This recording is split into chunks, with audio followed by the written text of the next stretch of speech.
Assalamualaikum viewers, hope you are all doing well.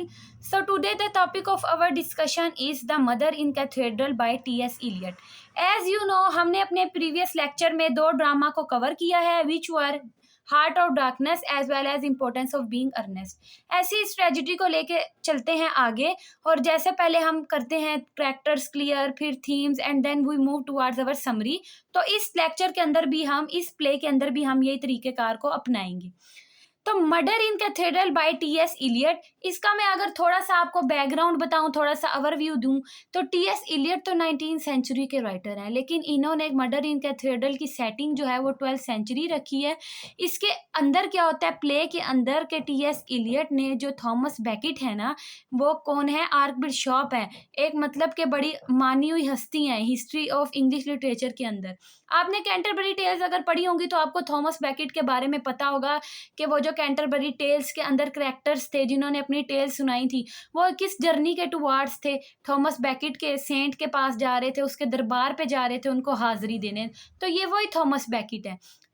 T.S.. Elliot ने उनकी assassination को, उनके मर्डर को पेन डाउन किया है अपने इस राइटिंग के अंदर। थॉमस बेकेट जो थे ना, उनका जो था ना पॉलिटिकल स्टेट, यानी उस दौर के जो किंग थे, किंग हेनरी टू के साथ अच्छे ताल्लुकात नहीं चल रहे थे, इनके दरमियान इख्तलाफात थे, जिसकी वजह से उनको किंग हेनरी ने असैसिनेट करवा दिया था। ये सारी जो स्टोरी है ना, ये टी.एस. इलियट ने इस ड्रामा के अंदर बताई है। तो विदाउट वेस्टिंग टाइम हम अपने लेक्चर को स्टार्ट करते हैं। सबसे पहले हम बात करते हैं इसकी सेटिंग क्या है। कैंटरबरी कैथेड्रल है, यानी कैथेड्रल है एक 12th सेंचुरी के अंदर। Publication T.S.. इलियट ने इसकी 1935 में करवाई है। योनरा इसका क्या है, यानी ये ड्रामा कौन सी फॉर्म में लिखा गया है, ये पोइटिक ड्रामा है, यानी ये वर्ड्स फॉर्म में लिखा गया है। इसका क्या मतलब है कि जो करेक्टर परफॉर्म कर रहे हैं ना ये ड्रामा, ये पोइटिक फॉर्म में, वर्ड्स फॉर्म में आपस में डिस्कशन कर रहे हैं, अपने डायलॉग्स प्रोड्यूस कर रहे हैं, या नहीं मतलब कि वो नैरेटिव फॉर्म में नहीं डिस्कशन कर रहे, प्रोज फॉर्म में। वो किस फॉर्म में कर रहे हैं, पोइट्री की फॉर्म में। बेसिक ओवरव्यू वैसे मैंने आपको दे दिया है कि असैसिनेशन हुई है आर्क बिशॉप थॉमस बेकेट की कैंटरबरी के अंदर।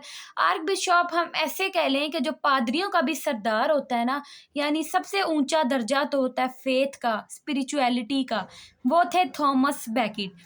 टी.एस. इलियट ने इस राइटिंग के थ्रू थीम कौन कौन से एक्सप्लोर किए हैं, फेथ, मार्टिडम यानी शहादत, टेम्पटेशंस, चर्च स्टेट, इन सारी चीज़ों को उसने इसमें पेन डाउन किया है। इसने फोकस किया है, इसने कौन सी चीज़ यूज़ किया है, क्लासिकल ट्रेजिडी बताई है, उसका स्ट्रक्चर यूज़ किया है कि क्रिश्चियंस की मोरालिटी कैसी होनी चाहिए, pride, divine will.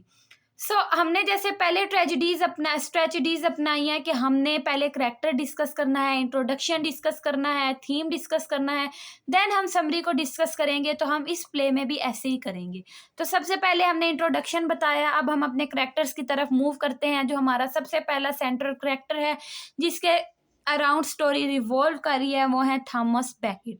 Thomas Beckett के बारे में मैंने आपको बताया है कि आर्क बिशॉप हैं ये, ठीक है, सेंट्रल करैक्टर हैं ये, ठीक है। जैसे मैंने आपको बताया किंग हेनरी के बारे में कि ये पहले तो क्लोज फ्रेंड थे किंग हेनरी के, जो उस टाइम रूल कर रहे थे ना किंग, लेकिन कुछ ऐसी कन्फ्लिक्ट आया, वो कन्फ्लिक्ट भी मैं आपको बताती चलती हूँ कि क्या था।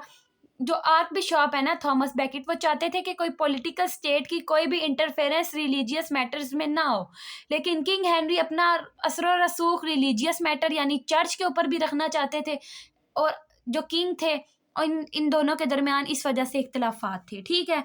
उन्होंने स्ट्रगल की थी बहुत ज़्यादा, लेकिन जब उनकी ना चल पाई, आगे स्टोरी में मैं आपको बताऊंगी कि वो कैसे छोड़ गए थे, फिर 7 साल बाद वापस आए, ये हम सारा समरी में डिस्कस करेंगे।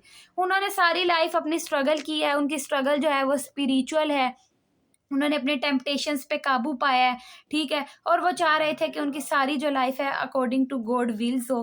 Beckett represent spiritual authority and courage to die for once believe. Second और मोस्ट इम्पोर्टेंट करेक्टर जो है कोरस। अच्छा, मैं आपको एक बात बताती चलूँ, जो ट्रेजिडीज़ होती थी ना, हमने शेक्सपियरियन ट्रेजिडीज़ भी पढ़ी होंगी, और भी ट्रेजिडीज़ में जो कोरस है ना, ये बड़ा इंपॉर्टेंट रोल प्ले करते हैं।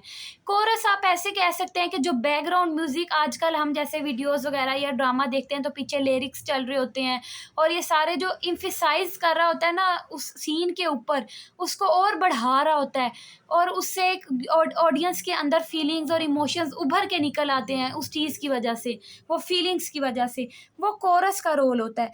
इसके अंदर क्या है, इस ड्रामा के अंदर कोरस का क्या रोल है कि कॉमन वुमन का एक ग्रुप है जो सारी बात बता रही है। कोरस का रोल ये भी होता है कि जो चल रहा है उसके बारे में आगाही देती हैं ऑडियंस को। ये क्या करती हैं, ये रो रही हैं, ये मतलब ऐसा सीन क्रिएट कर रहे हैं जो ऑडियंस के ऊपर इम्पैक्ट डाल रहा है। ये कंसाइंस ऑफ पीपल को रिप्रेजेंट करती हैं, ये रिप्रेजेंट करती हैं वॉइस ऑफ ऑर्डिनरी पीपल। हमने देखा होगा कि काफ़ी ये कोरस होते हैं ना, ये मुद्दा लेकर आते हैं, जैसे इडिपस रेक्स में पढ़ा था, उन्होंने आके फरियाद की थी। इसी तरह कोरस का भी यही होता है कि वो सीन बता रहे होते हैं कि आगे क्या चलना होता है। हम ये भी कह सकते हैं कि ये वे प्रोवाइड करती हैं स्टोरी को आगे चलने के लिए, ठीक है। ये ज़्यादातर गाइड करती थी ऑडियंस के इमोशंस को, उनके मोरल इंसाइट को उभारती थी। उसके बाद थर्ड्स हमारे करेक्टर्स आते हैं, फोर टेम्पटर्स। यानी टेम्पटर्स हम उस चीज़ को भी कह सकते हैं कि जो हमें बहका रहे होते हैं या कोशिश कर रहे होते हैं हमारे अंदर का उभारने की। फोर टेम्पटर्स आते हैं थॉमस बैकेट के पास, ठीक है, ताकि वो कोई अपना डिसीजन ले सके। यानी ये बेसिकली इनका क्या मकसद होता है, थॉमस की जो है ना अंदर का निकालना, कि उनके अंदर क्या चल रहा है, उनको उनकी इनर फीलिंग्स को उभारना। फर्स्ट टेम्पटर क्या करता है, उसका क्या रोल है। फर्स्ट टेम्पटर है ना, बेसिकली ये टेम्पटर्स इसलिए आते हैं कि थॉमस बैकेट और किंग के दरमियान ना कोई सुलह वाला ऑप्शन हो जाए, या उनको ना सजेशंस देते हैं अपने अपने अकॉर्डिंग। तो जो फर्स्ट टेम्पटर है वो क्या सजेशन देता है बैकेट को, कि वो कहता है कि ना आप ऐसा करो, दोस्ती कर लो किंग हेनरी के साथ और आप अब आराम सुकून की लाइफ गुजारो।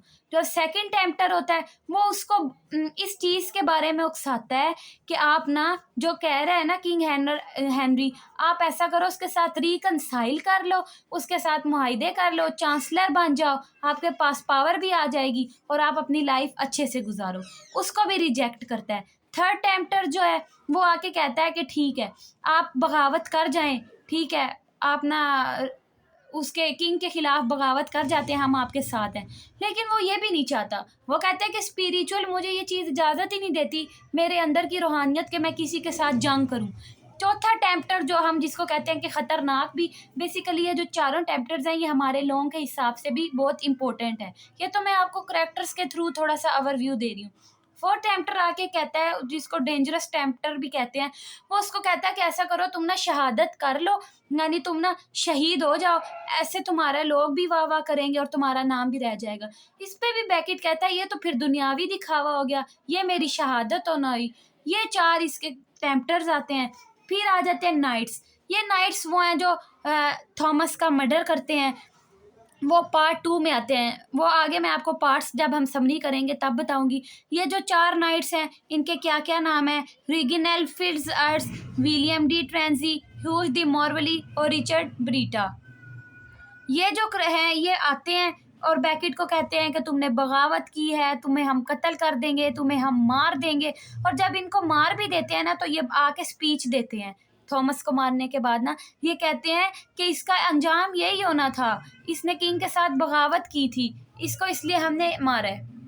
आगे आ जाते हैं हमारे थ्री प्रीस्ट। जो प्रीस्ट है ना ये तो ज़ाहिर लॉयल होंगे क्योंकि वो रिलीजियस मैटर्स के अंदर इंस्टीट्यूट थॉमस बैकेट के साथ जुड़े हुए हैं, स्पिरिचुअलिटी के साथ। यानी कि ना ये सारा जो करैक्टर है ना, ये इनका करैक्टर ओवरऑल स्टोरी में बड़ा पोलाइट रहा है, फेथ वाला रहा है, इन्होंने चर्च को बड़ा सर्व किया है। लास्ट हमारे करैक्टर है, मेजर माइनर थोड़े से ही हैं। द मैसेंजर है, यानी जो न्यूज़ लेकर आता है कि बैकेट आ रहा है, यानी वो रिटर्न आ रहा है। क्योंकि बैकेट जो है ना वो जब उसके खिलाफ होता है ना, किंग के खिलाफ आपस में ही हो जाते हैं, तो बैकेट ना एग्जाइल कर जाता है फ्रांस की तरफ। तो 7 साल बाद वो वापस आता है। तो ये मैसेंजर आके बताता है कि जो बैकेट है ना वो एग्जाइल से वापस आ गए हैं।